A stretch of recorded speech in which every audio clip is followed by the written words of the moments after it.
What does a man do after he owns 90% of his country's oil and becomes the first billionaire in history? He hungered for more. And in that hunger, he acted like a predator, an apex predator. John D. Rockefeller saw rivals as a mess to be cleaned up. He bought out the best of them and bankrupted the rest until the United States government itself had to step in and break his empire apart. But America was never the whole prize. He turned to the rest of the world, and there, two families were waiting to oppose him. Two dynasties who were predators themselves, of no lesser caliber, with the power to stop the richest man alive. Who were they? And what happened when these apex predators collided? One ruled from the old heart of Europe, a banking dynasty whose loans financed kings, governments, and the wars between them. The other rose in the frozen north, a family of inventors who built the largest oil empire on Earth out of a single accident. 3 titans, 3 continents, 1 prize: oil. Their names were Rothschild and Nobel. The world was simply too small to hold them all. And so, inevitably, they collided. History remembers the First World War. It forgot the one that came before it. A hidden economic war between the New World and the Old.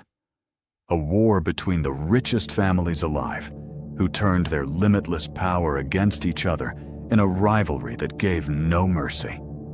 The same genius that had lifted them above the world, they now aimed at destroying one another.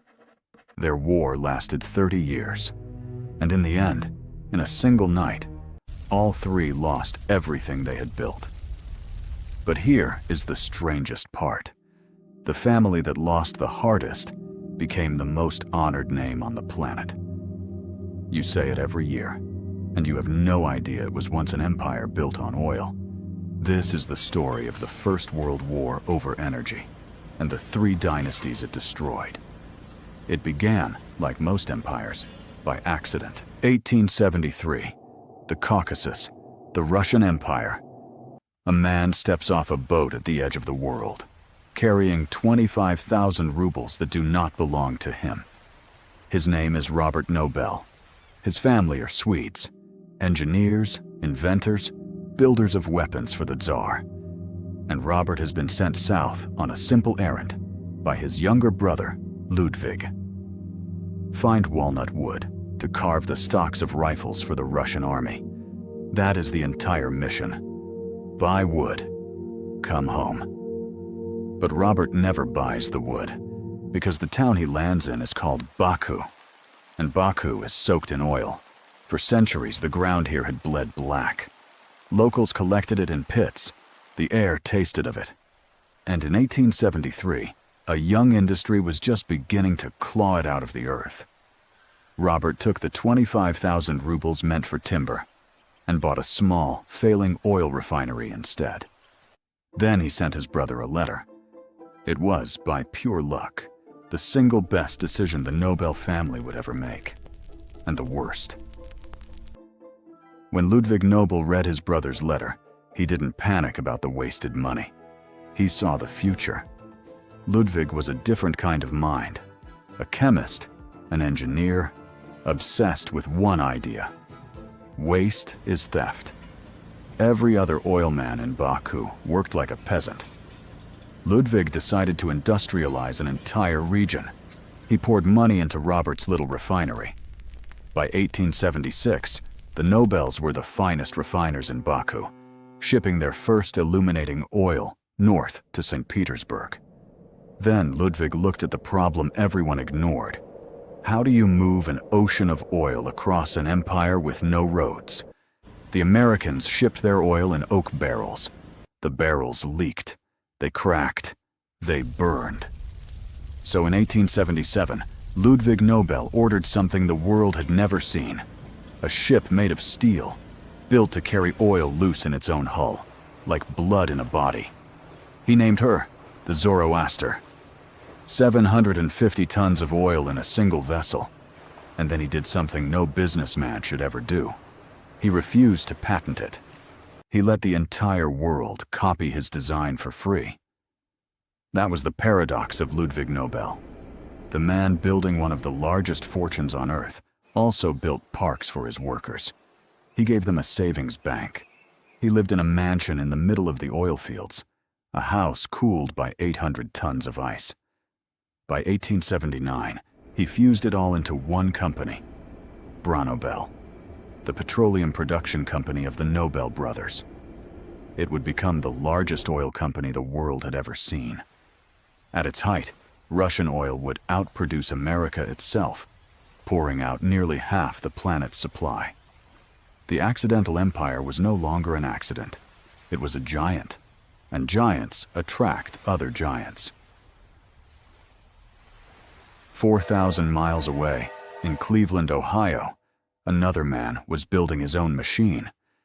He was not an inventor, he was a bookkeeper. John D. Rockefeller didn't love oil, he loved order. He looked at the chaos of hundreds of small refineries and felt something close to disgust. So he built a weapon out of patience. He cut secret deals with the railroads. He spied on rivals.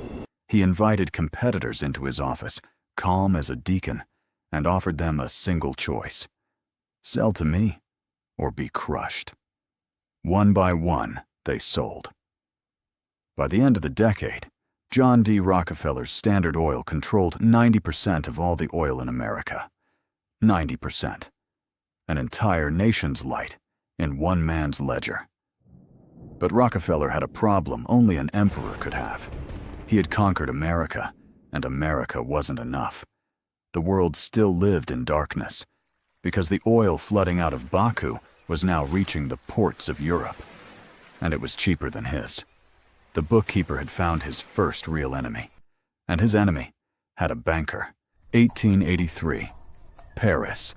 The richest banking family in Europe decided oil was the future. The House of Rothschild. They didn't drill, they didn't refine. They did something more powerful. They paid for the road. Baku had a fatal weakness. It sat on the Caspian, a sea that led nowhere. To reach the buyers of Europe, its oil had to cross the mountains to the Black Sea, and there was no way through. So Alphonse de Rothschild financed a railway from Baku through Tbilisi to the port of Batumi. Then the family built their own company at the water's edge, Benito, the Caspian and Black Sea Petroleum Company. Overnight, the trickle of Russian oil became a flood. 5,000 ships a year loading at Batumi. Caspian oil crashing into European markets, into the markets Rockefeller believed were his. Now there were three: the inventor in Baku, the banker in Paris, the monopolist in New York.